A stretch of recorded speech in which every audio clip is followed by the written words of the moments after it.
नमस्कार दोस्तों, आपने देखना शुरू कर दिया है अपना यूट्यूब चैनल रिजल्ट्स बिल्डर। तो आज हम सब इस वीडियो के अंदर प्राचीन इतिहास को कवर करने वाले हैं और जो टॉपिक होगा वो होगा सिंधु घाटी सभ्यता। तो सिंधु घाटी सभ्यता को हम लोग इस तरीके से पढ़ेंगे जो कि इजिली हम चीजों को समझ पाएंगे और अगर हम पेपर में बैठते हैं तो हम वहां पे अच्छा स्कोर भी कर पाएंगे। तो आप सब वीडियो को पूरा एंड तक देखिएगा और जो फाइनली आपको पसंद आए तो वीडियो को लाइक और अपने फ्रेंड्स के साथ शेयर जरूर कीजिएगा। और इसका पीडीएफ आपके लिए अवेलेबल करवा दिया गया है, तो आप हमारे टेलीग्राम चैनल पे लिंक के थ्रू जो कि डिस्क्रिप्शन बॉक्स में दिया गया है वहां से ज्वाइन कर सकते हैं। तो चलिए बिना देर के सेशन को स्टार्ट करते हैं। देखिए, सबसे पहले अगर हम बात करते हैं सिंधु घाटी सभ्यता के बारे में, तो पहले से पूर्व धारणा था कि सिकंदर के आक्रमण जो कि 326 ईसा पूर्व में हुआ था, उससे पहले भारत में कोई भी सभ्यता एग्जिस्ट नहीं करती थी। अब यहां जब हम लोगों ने देखा कि सिकंदर के आक्रमण जो कब हुआ था 326 ईसा पूर्व, उससे पहले भारत में कोई सभ्यता नहीं थी, ऐसा धारणा चला रहा था। लेकिन चार्ल्स मैसन ने सबसे पहले 1826 में पता लगाया, जिसका वर्णन उन्होंने 1842 में अपनी पुस्तक में किया है। वहीं सर जॉन मार्शल के नेतृत्व में 1921 में हड़प्पा की खोज की गई। किसके द्वारा? दयाराम साहनी के द्वारा। आप लोगों ने कई दफा इस चीज को पढ़ा भी है। राखल दास बनर्जी ने 1922 में मोहनजोदड़ो की खोज की और ये भी सन जॉन मार्शल के दिशा निर्देश में ही इन्होंने किया था। एक क्वेश्चन काफी दफा क्वेश्चन एग्जाम में पूछा जाता है कि सिंधु घाटी सभ्यता या हड़प्पा सभ्यता जो थी वह कैसी सभ्यता थी। तो देखिए, एक कांस्य युगीन सभ्यता थी और नगरीय सभ्यता थी। इन दो चीजों को आप जरूर याद रखिएगा। अब देखिए, बात आती है कि सिंधु घाटी सभ्यता और हड़प्पा सभ्यता का नामकरण कैसे हुआ, यानी उसका नाम कैसे पड़ा। तो हड़प्पा सभ्यता जो है, सर्वप्रथम खोजा गया स्थल हड़प्पा होने के कारण यह नाम अधिक उचित माना जाता है। हम लोगों ने देखा कि 1921 में हड़प्पा की खोज दयाराम साहनी ने सर जॉन मार्शल के नेतृत्व में किया था और इस वजह से इसे उचित माना जाता है। कौन सी सभ्यता? हड़प्पा सभ्यता। लेकिन सिंधु घाटी सभ्यता की जब बात आती है कि आखिर सिंधु घाटी सभ्यता नाम कैसे हुआ, तो आरंभिक जो प्रमाण मिले उस सिंधु और उसकी सहायक नदियों के क्षेत्र में मिलने के कारण यह नाम दिया गया। अब बात आती है कि इसका जो काल निर्धारण है वह कैसे किया गया और टाइम पीरियड इसका क्या रहा। तो देखिए, रेडियो कार्बन 14 यानी C14 पद्धति के अनुसार 2500 ईसा पूर्व से 1750 ईसा पूर्व यानी लगभग 400 से 500 वर्ष विद्यमान रही आपका सिंधु घाटी सभ्यता। परिपक्व अवस्था की अगर हम बात करते हैं तो 2200 ईसा पूर्व से लेकर 2000 ईसा पूर्व के मध्य है। अगर हम सिंधु घाटी सभ्यता की जब बात किए तो भौगोलिक विस्तार पे नजर डालें तो भौगोलिक विस्तार अगर देखते हैं तो इसका स्वरूप जो था कैसा था? ट्रायंगल आकार का था, त्रिभुजाकार था। क्षेत्रफल लगभग 13 लाख वर्ग किलोमीटर है। वहीं अगर ज्ञात स्थल की बात करें तो अभी तक करीब 2800 स्थल ज्ञात किए जा चुके हैं। अब इसकी अगर हम बाउंड्री की बात करें, सीमा की बात करें, तो उत्तरी सीमा जो थी वो मांडा जो कि जम्मू एंड कश्मीर में, दक्षिणी सीमा दैमाबाद महाराष्ट्र, पश्चिमी सीमा सुक्ता गेडोर और पूर्वी सीमा जो है आलमगीरपुर जो कि मेरठ उत्तर प्रदेश में एग्जिस्ट अभी करता है। यहाँ पे जो ध्यान देने वाली बात है वो आपको है फैलाव। इसका उत्तर से दक्षिण तक इसका जो फैलाव था, विस्तार जो था वो 1100 किलोमीटर और पूर्व से पश्चिम में लगभग 1600 किलोमीटर था।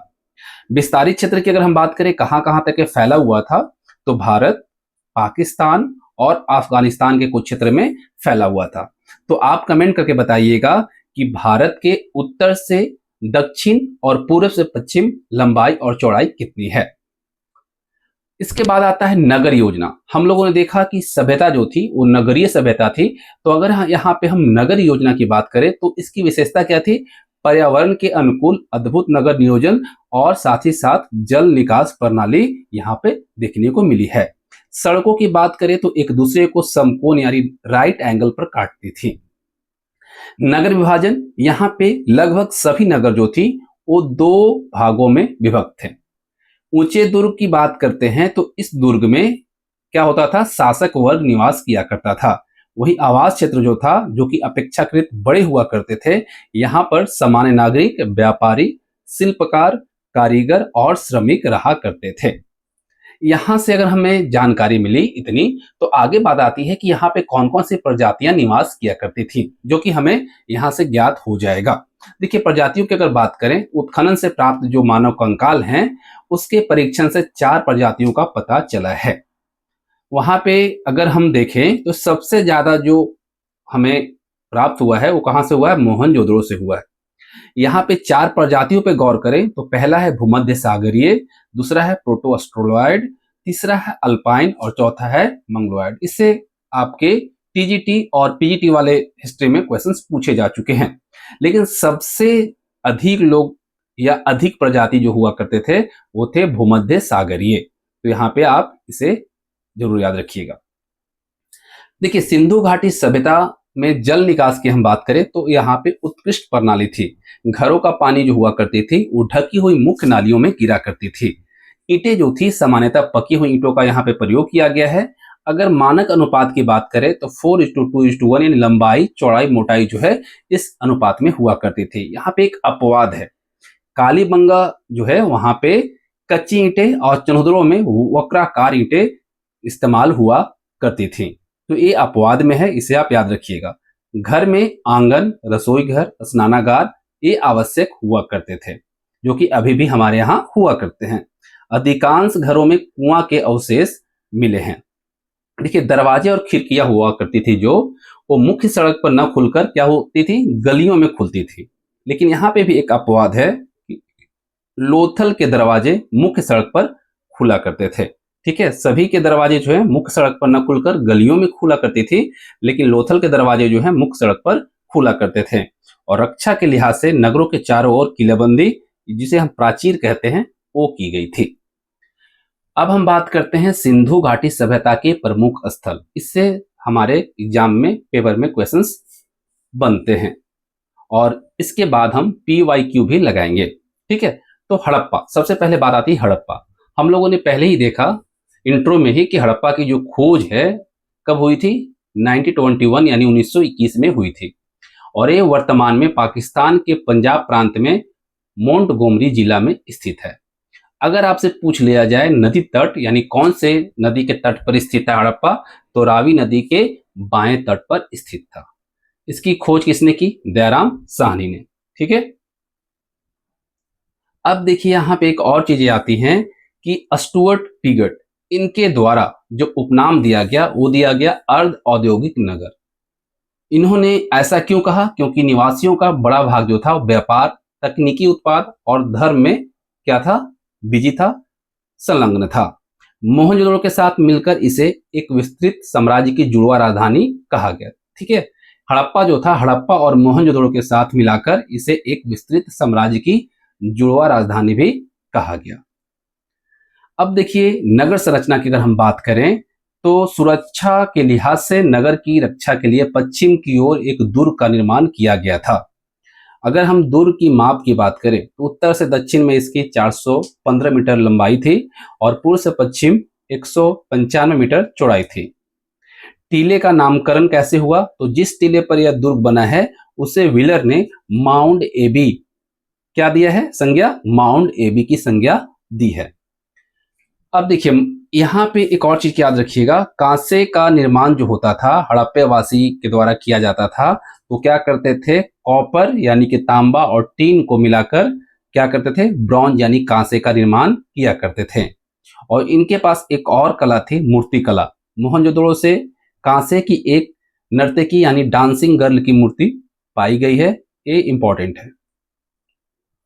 ठीक है, कहां से? मोहनजोदड़ो से। इस चीज को आप याद रखिएगा। मोहनजोदड़ो जो है इसका शाब्दिक अर्थ होता है सिंधी भाषा में मृतकों का टीला। देखिए, हम लोगों ने देखा है कि मृतकों का टीला होता है किसका? मोहनजोदड़ो का। लेकिन ये जो होता है शाब्दिक अर्थ, ये सिंधी भाषा में होता है। इसकी खोज जो है सबसे पहले 1922 में राखल दास बनर्जी ने की थी।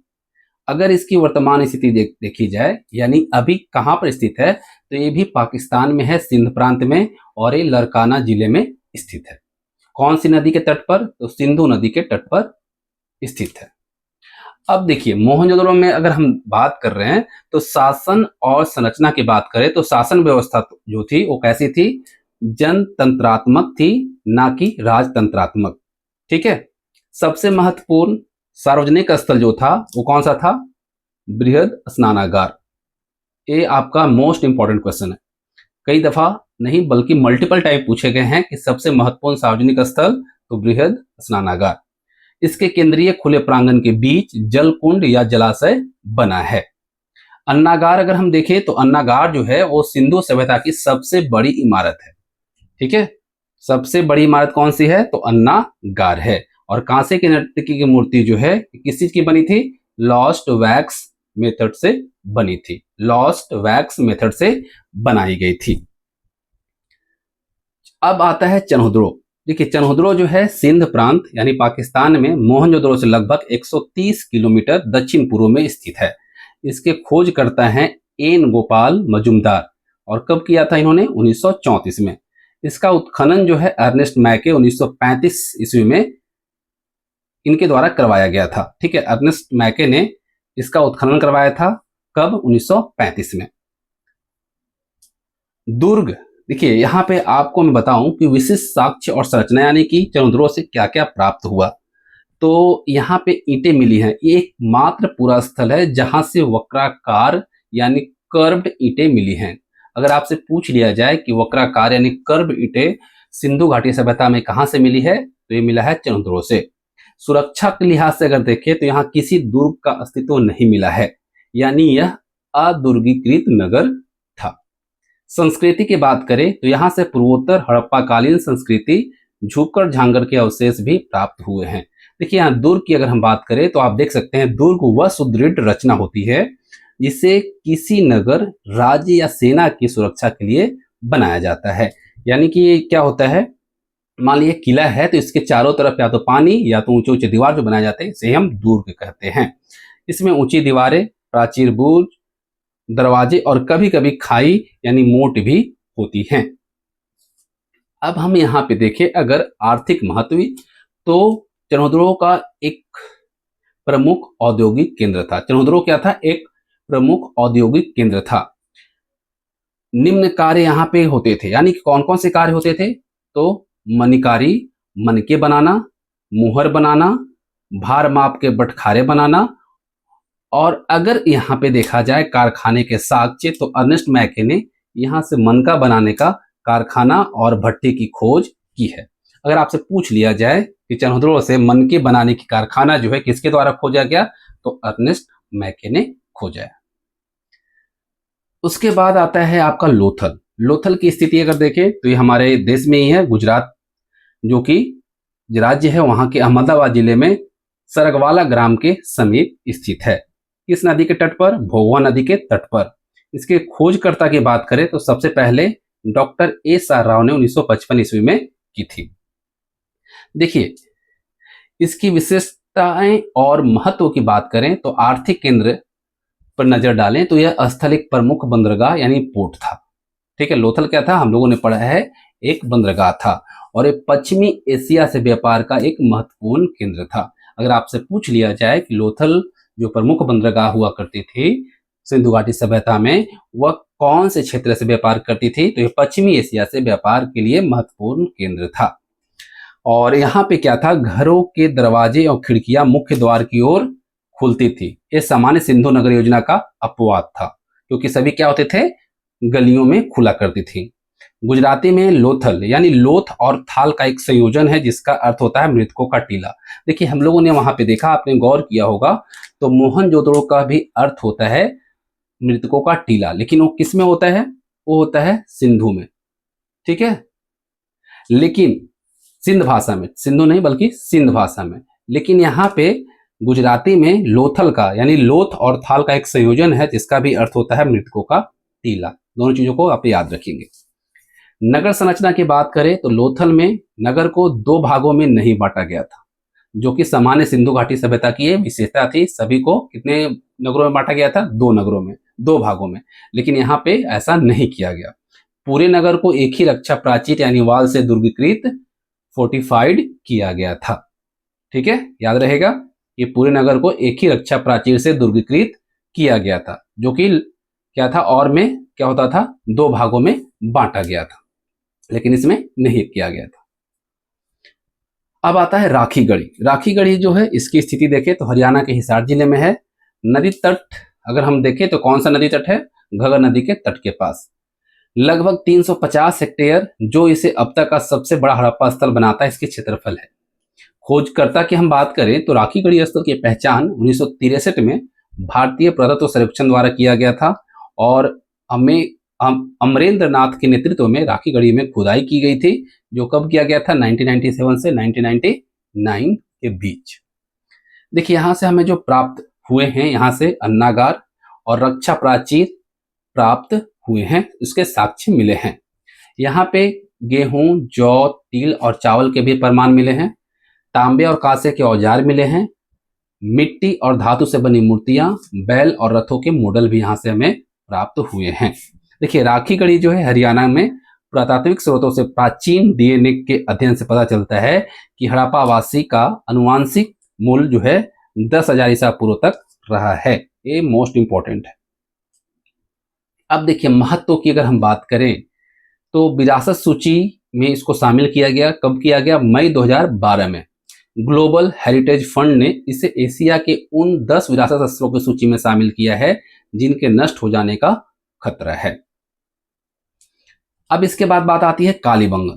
ठीक है, कालीबंगा का शाब्दिक अर्थ क्या है? काले रंग की चूड़ियां, बैंगल्स। ठीक है, ये कहाँ पे है? राजस्थान के हनुमानगढ़, जो कि पहले गंगानगर जिले के तौर पर जाना जाता था, वहां पे स्थित है। घग्गर नदी के बाएं तट पर ये आपको कालीबंगा है।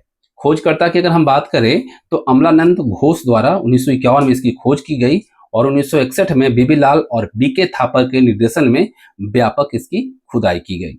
यहां से हमें क्या क्या मिला है? जुते हुए खेत का साक्ष्य मिला है, 7 आयताकार कुंड, अग्निवेदियां मिली हैं, लकड़ी की नालियां मिली हैं, एक खोपड़ी में 6 छेदों का साक्ष्य मिला है, जो कि ये दर्शाता है कि उस वक्त भी क्या होती थी? सर्जरी या ऑपरेशन हुआ करते थे। दक्षिण पूर्व दिशा में जुते हुए खेत पाए गए हैं। देखिए जो जुते हुए खेत का साक्ष्य मिला है आपको कालीबंगन में, वहां पे जो खेत हुआ करते थे वो दक्षिण पूर्व दिशा में जुते हुए पाए गए हैं।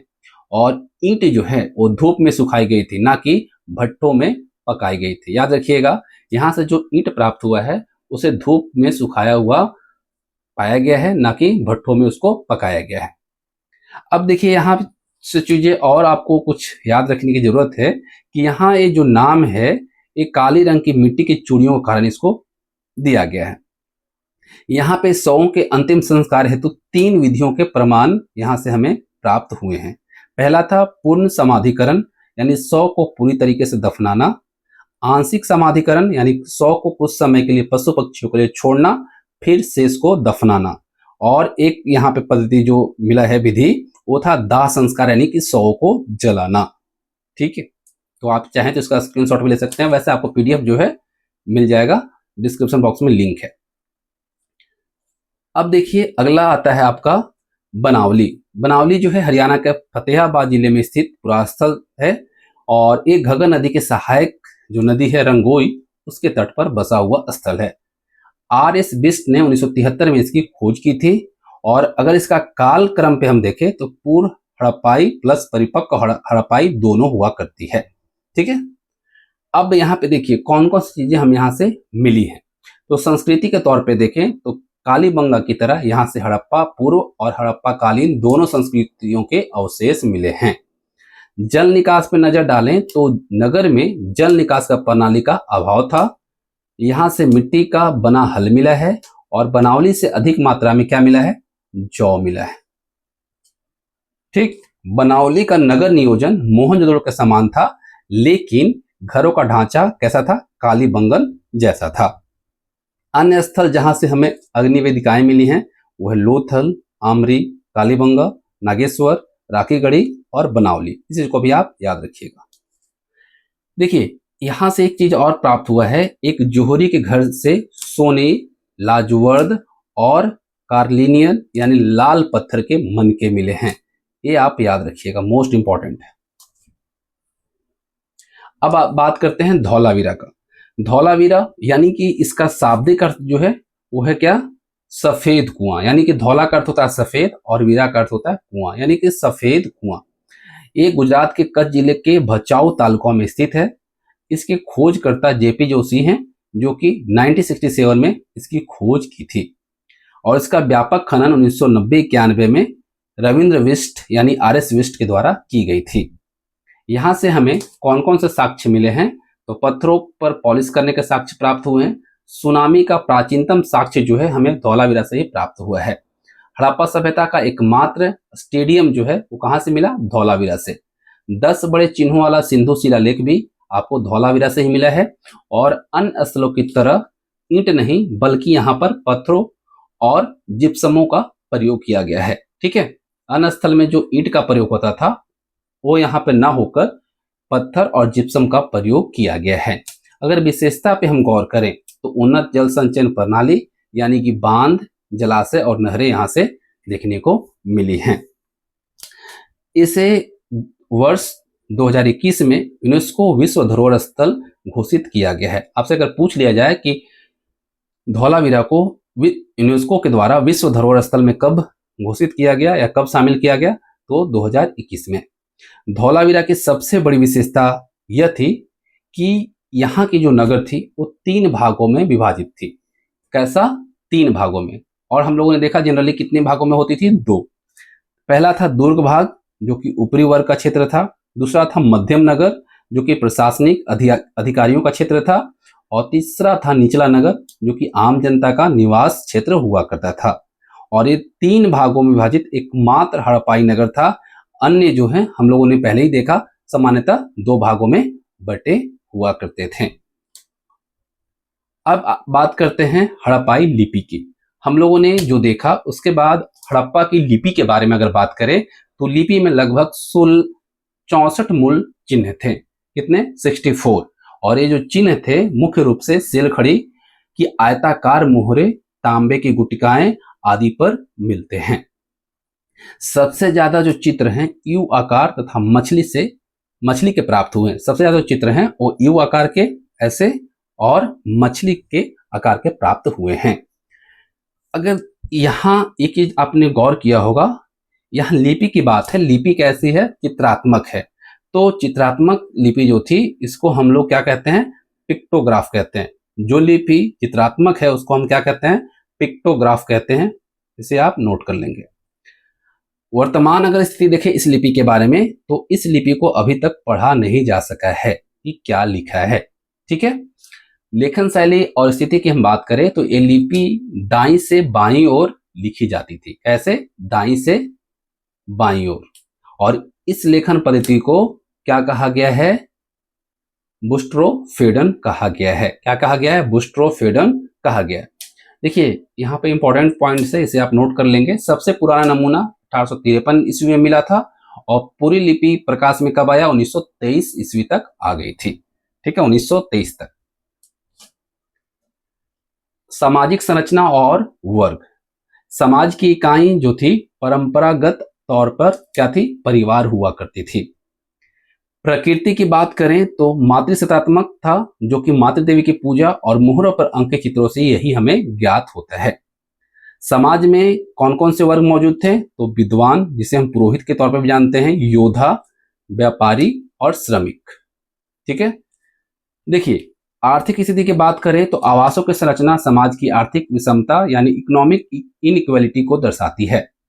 यहाँ पे दास प्रथा, व्हीलर ने श्रमिकों की स्थिति का आकलन कर दास प्रथा को क्या किया है? स्वीकार किया है। हम अगर बात करें स्वभाव की तो सैंधव सभ्यता के लोग जो थे वह शांति प्रिय ज्यादा थे और युद्ध प्रिय कम थे। ठीक है, जीवन शैली और रीति रिवाज। देखिए यहाँ के जो लोग हुआ करते थे वो सूती और ऊनी दोनों प्रकार के वस्त्रों का प्रयोग करते थे। भोजन के तौर पे लोग शाकाहारी और मांसाहारी दोनों प्रकार के भोजन किया करते थे। मनोरंजन के लिए लोग चौपड़ और पासा खेलते थे। सजावट आभूषण की हम बात करें तो हड़प्पावासी साज सज्जा पर विशेष ध्यान देते थे। स्त्री और पुरुष दोनों आभूषण धारण किया करते थे। यहाँ से प्रसाधन मंजूषा यानी कॉस्मेटिक बॉक्स भी मिली है। ठीक है, और चौधरों से लिपस्टिक के साक्ष्य मिले हैं। अगर आपसे पूछ लिया जाए कि सिंधु घाटी सभ्यता में कौन सा वो स्थल है जहां से लिपस्टिक के साक्ष्य मिले हैं तो है आपका चनहुद्रो। ठीक है, चनहुद्रो से यह मिला है। अब अंत्येष्टि यानी कि क्रिया, अंतिम क्रिया जो होती है, जो हम कहते हैं, तो अंत्येष्टि यानी अंतिम संस्कार जो है वह पूर्ण समाधिकरण यानी पूरी तरीके से दफनाना यहाँ पे सर्वाधिक प्रचलित था। और आंशिक समाधिकरण एवं दाह संस्कार का भी चलन था, लेकिन सर्वाधिक जो था वो था अंतिम संस्कार के तौर पे पूर्ण समाधिकरण, और उसके बाद था आपका जलाना, वो जो कि आंशिक था, कम था। अब हम यहाँ के लोगों के ज्ञान पे नजर डालें तो यहाँ के लोग निम्न विषयों की जानकारी रखते थे। तो वो विषय हैं गणित, धातु निर्माण, मापतौल प्रणाली, ग्रह नक्षत्र और मौसम विज्ञान। यहाँ के लोग राजनीतिक जीवन में कैसे थे, तो हड़प्पा वासियों के राजनीति संगठन का कोई स्पष्ट आभास नहीं हुआ है। हड़प्पा वासी वाणिज्य व्यापार की ओर अधिक आकर्षित थे, इसलिए ऐसा कहा जाता है और माना जाता है कि शासन व्यवस्था में वणिक अथवा व्यापारी वर्ग की भूमिका महत्वपूर्ण थी। मोहनजोदड़ो की शासन व्यवस्था कैसी थी? जनतंत्रात्मक थी, न कि राजतंत्रात्मक। और व्हीलर के अनुसार सिंधु सभ्यता के लोगों का शासन मध्यवर्गीय जनतंत्रात्मक शासन था और उसमें धर्म की क्या थी? महत्ता थी। आर्थिक जीवन की हम बात करें तो सबसे पहले आर्थिक जीवन की जब बात आती है तो अर्थव्यवस्था का आधार क्या था? तो उन्नति का प्रमुख जो कारण था वो था उन्नत कृषि और व्यापार। अर्थव्यवस्था किस पे आधारित थी? तो सिंचित कृषि अधिशेष यानी इरिगेटेड एग्रीकल्चर सरप्लस पे था, पशुपालन पे, विभिन्न दस्तकारियों में दक्षता और समृद्ध आंतरिक और विदेश व्यापार। कृषि एवं पशुपालन की हम बात करें तो खेती के लिए जो फसलें वहां पे उपयुक्त था और जो किया करते थे वो था गेहूं, जौ जो कि प्रमुख खाद्यान्न था, राई, मटर, तिल, सरसों, कपास आदि का भी लोग पैदावार किया करते थे। कपास का महत्व जो है, सबसे पहले कपास पैदा करने का श्रेय सिंधु सभ्यता के लोगों को दिया जाता है। ठीक है, सबसे पहले कपास पैदा करने का श्रेय किसे जाता है? सिंधु सभ्यता के लोगों को दिया जाता है। और यूनानियों ने इसे सिंडन नाम दिया है। आपसे पूछ लिया जाए कि यूनानियों के द्वारा सिंडन नाम किसे दिया गया है, तो कपास को दिया गया है। और फल की बात करें तो तरबूज, खरबूज, नारियल, अनार, नींबू, केला जैसे फलों से लोग जो थे उस समय के परिचित थे, हड़प्पावासी। ठीक है, अब कृषि उपकरण की बात करें, कृषि करते थे तो कैसे करते थे? तो कृषि के लिए प्रस्तर यानी कि पत्थर और कांसे के औजारों का प्रयोग किया करते थे। फावड़ा और फाल नहीं मिला है, जो कि संभवतः लकड़ी के हलों का प्रयोग किया करते थे, ऐसा यहां से ज्ञात होता है। अब देखिए, अन्नागार, कृषि पदार्थों की आपूर्ति निर्माण क्षेत्रों से होती थी, इसीलिए अन्नागार नदियों किनारे बनाए गए थे। आपसे पूछ लिया जाए कि अन्नागार कहाँ पे बनाए होते थे, तो नदियों किनारे होते थे, जो कि आपूर्ति ग्रामीण क्षेत्रों से होती थी, जिससे कि आसानी से उसे एक दूसरे जगह ले जाया जा सके। अब देखिए यहाँ पे व्यापार एवं मापतौल। व्यापार केवल सिंधु क्षेत्र तक सीमित नहीं था, विदेश व्यापार मिस्र, मेसोपोटामिया और मध्य एशिया में भी होता था।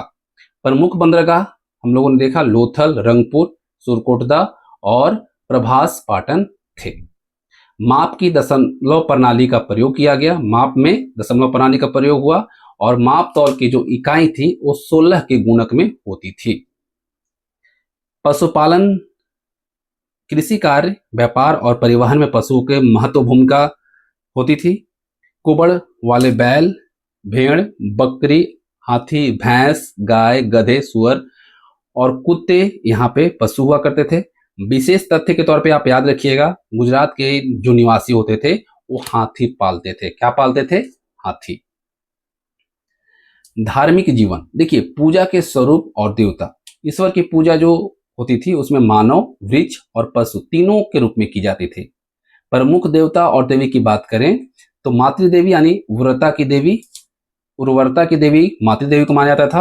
हड़प्पा से प्राप्त एक मृण मूर्ति के गर्भ से पौधा निकलता दिखाया गया है। रुद्र देवता पशुपतिनाथ मोहरों पे अंकित हैं। लिंग योनि की भी पूजा होती थी। विश्वास और मान्यताएं पर अगर हम नजर डालें तो भूत प्रेत और तंत्र मंत्र में यहाँ के लोग, इस समय के लोग विश्वास किया करते थे। ताबीजों के आधार पर जादू टोने में विश्वास का अनुमान मिला है। बलि प्रथा का अनुमान चंद्रों की मोहरों पर अंकित दृश्यों के आधार पर लगाया जाता है। संदेहवासी पुनर्जन्म में विश्वास करते थे। इनका आधार जो था इहलौकिक यानी इस लोक से संबंधित तथा व्यवहारिक अधिक था। अब देखिए यहाँ एक चीज और मैं आपको बता दूं, एक चीज पर अगर हम गौर करेंगे यहाँ पे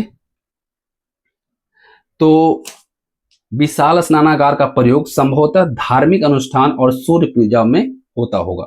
ठीक है, जो विशाल स्नानागार का हमें जो ज्ञात हुआ है ये धार्मिक अनुष्ठान और सूर्य पूजा में होता होगा इसका यूज। ठीक है, मूर्ति पूजा की बात करें तो मूर्ति पूजा का आरंभ संभवतः सैंधव सभ्यता से ही होता है। प्राकृतिक पूजा में वृक्ष, पशु, सांप, पक्षी, अग्नि तथा स्वास्तिक की भी पूजा करते थे। स्वास्तिक और चक्र सूर्य पूजा के प्रतीक थे। ठीक है, आपसे पूछ लिया जाए कि सिंधु घाटी सभ्यता में सूर्य पूजा के प्रतीक क्या थे, तो स्वास्तिक और चक्र। अग्निकुंड के साक्ष्य जो है कहां से मिला है, कालीबंगन से मिला है। सिंधु घाटी सभ्यता के पतन के कारण, आखिर सिंधु घाटी सभ्यता का पतन का कारण क्या रहा, कैसे उसका पतन हुआ, तो अनेक कारण हैं। ठीक है, एक कारण नहीं है। हड़प्पा सभ्यता की उत्पत्ति की तरह ही उसके पतन के भी अनेकों कारण हैं। द्वितीय सहस्त्र शताब्दी ईसा पूर्व के मध्य तक इस सभ्यता का पूर्णतः विनाश हो गया। अध्ययन से पता चलता है कि यह अपने अंतिम समय में, ठीक है, पतनोन्मुख यानी डिक्लाइनिंग रही। पतन क्रमिक ग्रेजुअल हुआ। ठीक है, यह नगरीय सभ्यता से बदलकर ग्रामीण सभ्यता में पहुंच गई। नगरीय सभ्यता थी लेकिन एक ऐसा सभ्यता बनकर रह गया, ग्रामीण सभ्यता। सिंधु सभ्यता की अगर हम देन की बात करें तो पूर्ण विकसित नगरीय जीवन यानी अर्बन लाइफ का सूत्रपात इसी सभ्यता से हुआ है। माप तौल में दशमलव पद्धति पर आधारित माप तौल प्रणाली और 16 के गुणक में इकाई का प्रचलन यहीं से मिलता है। नगर नियोजन में उन्नत सड़कें और नालियों की व्यवस्था तथा आधुनिक नगर नियोजन के भी नींव यहीं से ज्ञात होती है। परिवहन के लिए इक्का गाड़ी और बैलगाड़ी का उपयोग, आंतरिक एवं बाह्य व्यापार, बहुफसली कृषि व्यवस्था आर्थिक तौर पर देखा गया। और शिल्प में अगर देखें तो मोहरों का उपयोग और आभूषण का प्रयोग भी हुआ है। अब देखिए एक चीज और याद रखिएगा आप, सिंधु घाटी सभ्यता की देन में पूजा, ठीक है, धार्मिक और सांस्कृतिक क्षेत्र में क्या दिया है, तो बहुदेववाद का प्रचलन, मातृदेवी की पूजा यानी शक्ति की पूजा, शिव पूजा, पशुपतिनाथ के रूप में, प्राकृतिक पूजा जिसमें कि वृक्ष, पशु आदि का, लिंग एवं योनि का पूजा और अग्नि पूजा या यज्ञ। आध्यात्मिक अनुष्ठान की बात करें तो योग का प्रचलन यहाँ से शुरू होता है। जल का धार्मिक महत्व जैसे विशाल स्नानागार का उपयोग, विश्वास के तौर पे ताबीज और तंत्र मंत्र का प्रयोग और प्रतीक के तौर पे स्वास्तिक, चक्र आदि प्रतीकों का धार्मिक और सांस्कृतिक महत्व। अब देखिए पतन से संबंधित विद्वानों के मत, आखिर पतन जो हुआ उसमें अनेक विद्वानों ने अपना अपना मत दिया और कारण बताया। गार्डन, चाइल्ड्स और व्हीलर ने कहा कि बाह्य एवं आर्यों के आक्रमण सबसे प्रसिद्ध मत इसी को माना जाता है। जॉन मार्शल, अर्नेस्ट मैके और एस.आर. राव ने कहा बाढ़ के कारण यह सभ्यता खत्म हुई है। ऑरेल स्टेइन और अमलानंद घोष ने कहा कि जलवायु परिवर्तन या नदी मार्ग में बदलाव के कारण यह सभ्यता खत्म हुई है। एम.आर. साहनी ने कहा भूतात्विक परिवहन और जल पलायन की वजह से यह खत्म हुई है। और के.आर. कैनेडी ने कहा कि प्राकृतिक आपदा या महामारी जो कि मलेरिया को दर्शाया गया है उसके वजह से हुआ है। ये थी सिंधु घाटी सभ्यता से जुड़े इंपॉर्टेंट फैक्ट्स। अब चलते हैं इससे जुड़े कुछ क्वेश्चंस कर लेते हैं जो PYQ है। सबसे पहला क्वेश्चन आता है निम्नलिखित में से कौन सा एक हड़प्पा स्थल नहीं है। तो देखिए यहाँ पे हड़प्पा स्थल नहीं है, वो कौन सा है, तो आपका है ऑप्शन सी, सोहगोड़ा। देखिए मैं आपको बता दूं सोहगोड़ा कहां पे है, ये आपका यूपी में, ठीक है, यूपी में है। और ये मौर्य कालीन ताम्र पट के लिए प्रसिद्ध है और ये हड़प्पा सभ्यता स्थल नहीं है। चनोद्रो, आपका कोटदीजी और ये जो आप देसलपुर है, ये सभी क्या है, हड़प्पा कालीन सभ्यता है। तो यहाँ पे ऑप्शन आपका जो सही होगा वो होगा सी। दूसरा क्वेश्चन है कि सिंधु घाटी सभ्यता के संदर्भ में निम्नलिखित में से कौन सा कथन सत्य है। तो पहला कथन है कि यह प्रमुखतः लौकिक सभ्यता थी, यद्यपि इसमें धार्मिक तत्व उपस्थित थे पर वे वर्चस्वशाली नहीं थे। दूसरा कथन है कि उस काल में भारत में कपास के वस्त्र बनाए जाते थे। तो कौन सा यहाँ पे सही है? तो देखिए यहाँ पे अगर सही की बात की जाए तो यहाँ आपका पहला और दूसरा दोनों सही है। ठीक है, हड़प्पा सभ्यता लौकिक यानी सेकुलर थी, धार्मिक तत्व गौण थे और साथ ही साथ कपास से वस्त्र बनाने का प्रमाण भी यहाँ से प्राप्त हुआ है। कपास का सबसे प्राचीन प्रयोग यहीं से हमें ज्ञात होता है। तो ऑप्शन सी सही है। प्रश्न संख्या 3 है कि निम्नलिखित में से कौन सा लक्षण सिंधु सभ्यता के लोगों का सही चित्रण है? पहला है कि उनके विशाल महल और मंदिर होते थे। दूसरा है वे देवी और देवताओं दोनों की पूजा करते थे। और तीसरा है वे युद्ध में घोड़ों द्वारा खींचे गए रथों का प्रयोग करते थे। तो अगर आप आंसर कर सकते हैं तो आप बताइए इसका आंसर क्या होना चाहिए। तो देखिए इसका सही आंसर जो होगा वो होगा आपका ऑप्शन बी, केवल 2। वे देवी और देवताओं दोनों की पूजा करते थे। ठीक है, हड़प्पाई नगरों में महल मंदिरों के प्रमाण नहीं मिले हैं। क्या मिले हैं? तो मातृ देवी के पूजा और पुरुष देवता दोनों की पूजा का यहां से मिला है, लेकिन साथ ही साथ घोड़ों का प्रयोग का भी ठोस प्रमाण हमें नहीं मिला है। तो ऑप्शन यहाँ पे बी सही है। क्वेश्चन नंबर 4 है निम्नलिखित पशुओं में से किस एक का हड़प्पा संस्कृति में पाई गई मोहरों और टेराकोटा कलाकृतियों में निरूपण नहीं हुआ है? तो देखिए यहाँ पे अगर देखें तो किसका नहीं हुआ है? गाय का नहीं हुआ। ठीक है, गाय का चित्र किसी भी हड़प्पाई मोहर पर नहीं मिला है, जबकि एक सिंग वाला बैल जो कि यूनिकॉर्न कहलाता है, गैंडा, हाथी, बाघ आदि के मिले हैं। तो ऑप्शन आपका ए सही है। प्रश्न संख्या 5 है निम्नलिखित में से कौन सा हड़प्पा और मोहनजोदड़ो के उत्खनन से संबंधित नहीं है? देखिए हम लोगों ने देखा तो आर.डी. बनर्जी हैं, के.एन. दीक्षित हैं, एम.एस. वत्स हैं, लेकिन ये नहीं है। तो यहाँ पे आपका सही आंसर है ऑप्शन डी। ठीक है, आर.डी. बनर्जी, के.एन. दीक्षित और एम.एस. वत्स ने हड़प्पा स्थलों का उत्खनन किया था, लेकिन ये नहीं किए थे। प्रश्न संख्या 6 है निम्नलिखित में से कौन सा एक हड़प्पा का बंदरगाह है? तो इसमें तो कोई दिक्कत होगी नहीं आपको। लोथल जो कि गुजरात में है। ठीक है, प्रश्न संख्या 7 है वह हड़प्पा कालीन नगर जिसका प्रतिनिधित्व लोथल द्वारा या लोथल का पुरातत्व स्थल करता था, वह किस नदी पर स्थित था? तो कौन सी नदी पे था? तो ये था आपका भोगवा नदी। ठीक है, जो खंबात की खाड़ी में गिरती है और एक व्यापारिक दृष्टि से अत्यंत महत्वपूर्ण हुआ करती थी। 8 नंबर प्रश्न है कि एक उन्नत जल प्रबंधन व्यवस्था का साक्ष्य कहां से प्राप्त हुआ है? तो जल्दी से बताइए अगर आप जानते हैं कहां से मिला है। हम लोगों को देखा धौलावीरा से। ठीक है, धौलावीरा कहां है? गुजरात में। ठीक है, और नालियों और वर्षा जल संचय प्रणाली के उत्कृष्ट प्रमाण जो है यहीं से मिला है। ठीक है, प्रश्न संख्या 9 है स्थापित सिंधु घाटी सभ्यता जिन नदियों के तट पर बसी थी वे कौन सी थी? सिंधु, चेनाब, झेलम और गंगा। तो नो डाउट आप सभी को पता है यहाँ पे सही आंसर क्या हो जाएगा? 1, 2 और 3, बाकी 4 गंगा नहीं है, बाकी सभी सही है। ठीक है, तो उम्मीद करता हूं आप सबको वीडियो पसंद आया होगा। तो लाइक और शेयर जरूर कीजिएगा और कोई सुझाव हो तो कमेंट बॉक्स में हमें जरूर बताइएगा। धन्यवाद, मिलते हैं आप सभी के साथ नेक्स्ट वीडियो में।